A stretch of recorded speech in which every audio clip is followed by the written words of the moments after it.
Hi all. तो आज का लीड कोड क्वेश्चन देखते हैं। Longest subarray with maximum bitwise and. तो एक बार क्वेश्चन रीड आउट कर लेते हैं। You are given n integer nums of size n, consider a non empty subarray from nums such that has maximum possible bitwise and.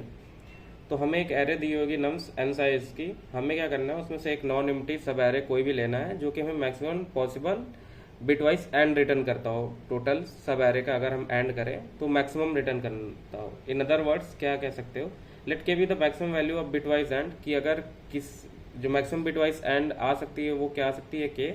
तो एक ऐसा सब एरे पता करो कि जिसका पूरे सब एरे का अगर हम एंड करें तो के ही रिटर्न करें। तो हमको बेसिकली उस सब एरे की लेंथ देनी है कि जो कि maximum and bitwise and return करेगा। तो और कुछ एग्जांपल्स दिए हैं, उनको पहले कंसिडर करते हैं, देखते हैं कि उनको कैसे अप्रोच करना है, देन अपना लॉजिक बिल्ड करेंगे। तो पहले एग्जांपल नोट डाउन कर लेते हैं। तो ये एग्जांपल दिया हुआ है। तो एग्जांपल में क्या क्या है, 1 2 3 3 2 2।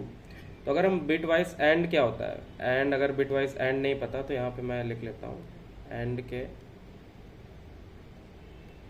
एंड। अगर जीरो एंड जीरो का एंड ले रहा तो वो क्या रिटर्न करेगा, जीरो। 1 0 क्या रिटर्न करता है, zero. 0 1 0 and 1 only returns 1। I hope ये सबको भी पता होगा, ये बिट वाइज का बेसिक है। ये 4 पॉसिबल कम्बिनेशन हो सकते हैं 0 1 1 में, तो ये उनके पॉसिबल आउटपुट होते हैं। अब जैसे कि अगर हम इसका एंड ले, अगर 1 और 2 का एंड लेते हैं, 1 क्या होता है, 1 इन बाइनरी 0 0 1, आगे भी 0 होंगे तो उसको लिखने का कोई सेंस नहीं है। एंड 2 का 0 1 एंड 0। तो अगर एंड लोगे यहाँ पे तो इस 1 और 0 का क्या आउटपुट आएगा, 0। इस 0 एंड 1 का 0 एंड 0 0 का तो 0 आता है, तो इन दोनों का एंड क्या आएगा, 0। तो ये तो मैक्सिमम नहीं हुआ।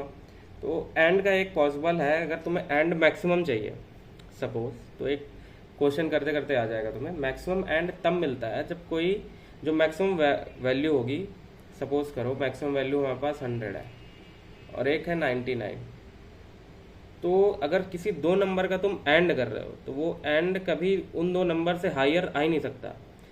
इन बेस्ट केस अगर दोनों नंबर सेम है तो दोनों का एंड सेम आएगा, और अगर वर्स्ट केस 0 भी आ सकता है, मतलब उन दोनों नंबर से बड़ा कुछ नहीं आएगा। कभी भी एंड तुम कर लो किसी भी दो नंबर्स का, क्योंकि एंड का कंसेप्ट ये है कि दोनों बिट 1 होंगे तभी वो 1 रिटर्न करेगा। अगर एक भी डिफरेंस आया तो वो 0 रिटर्न करेगा। 0 का मतलब है कि उसकी वैल्यू घट ही रही है, बढ़ नहीं रही है इन दैट केस।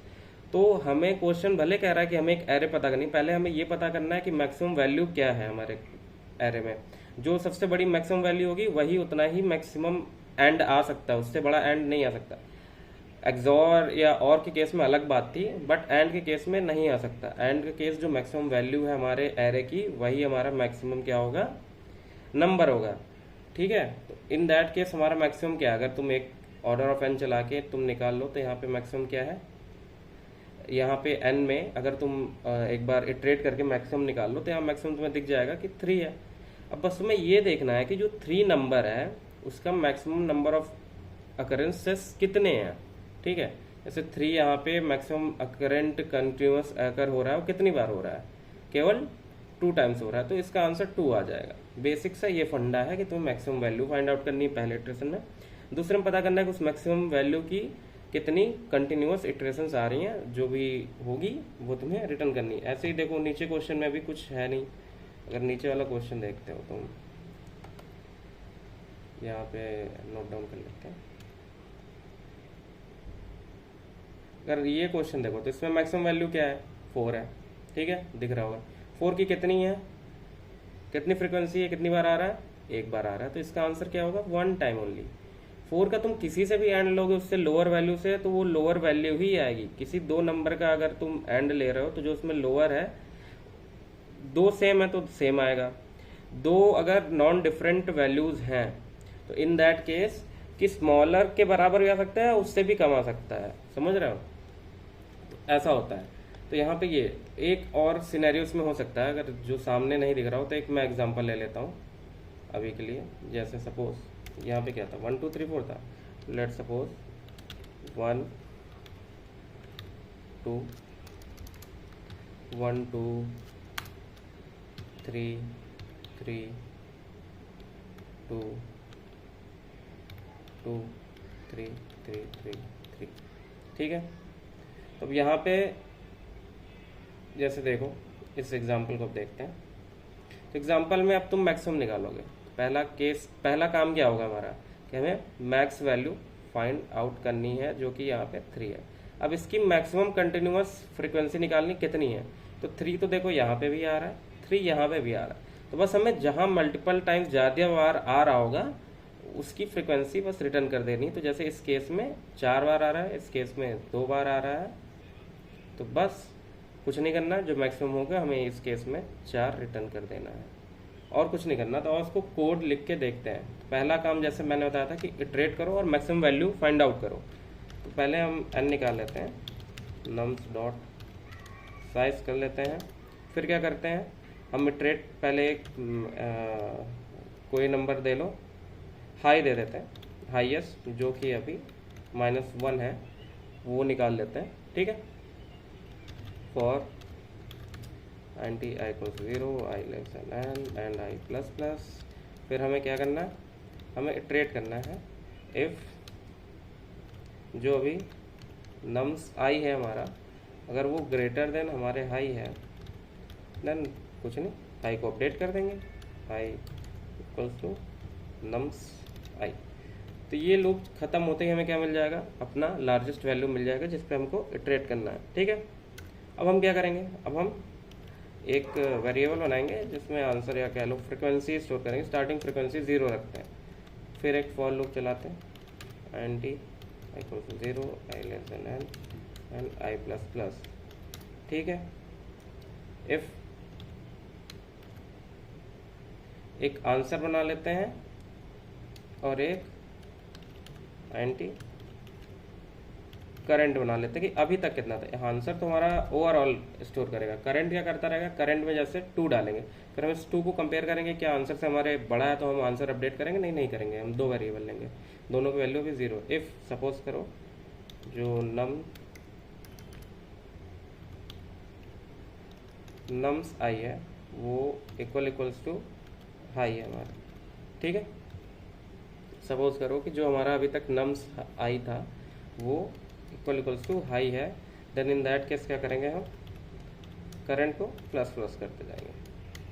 और एल्स अगर ऐसा नहीं होता है तो देन क्या करेंगे, सपोज करो कि हमने निकाला, हर एक वैल्यू तो हाई नहीं होगी, जैसे हर एक वैल्यू 3 तो है नहीं, तो कभी 2 भी आ जाएगा, तो इसमें क्या करेंगे, हम अपने आंसर को अपडेट करेंगे, answer equals to max of answer and current जो भी मैक्स होगा, एंड करंट को अपडेट कर देंगे, करंट इक्वल्स टू 0। ओके, ये तो हमने एक बना लिया। एक केस इसमें अब भी मिस होगा, अगर लास्ट वैल्यू तक जाती है तो ये वाला सिनेरियो तब नहीं चेक होगा, तो इसको हमको लास्ट वाले के लिए भी एक बार फॉर लूप के बाहर लिखना होगा कि अगर सबसे लास्ट हो। यहाँ पे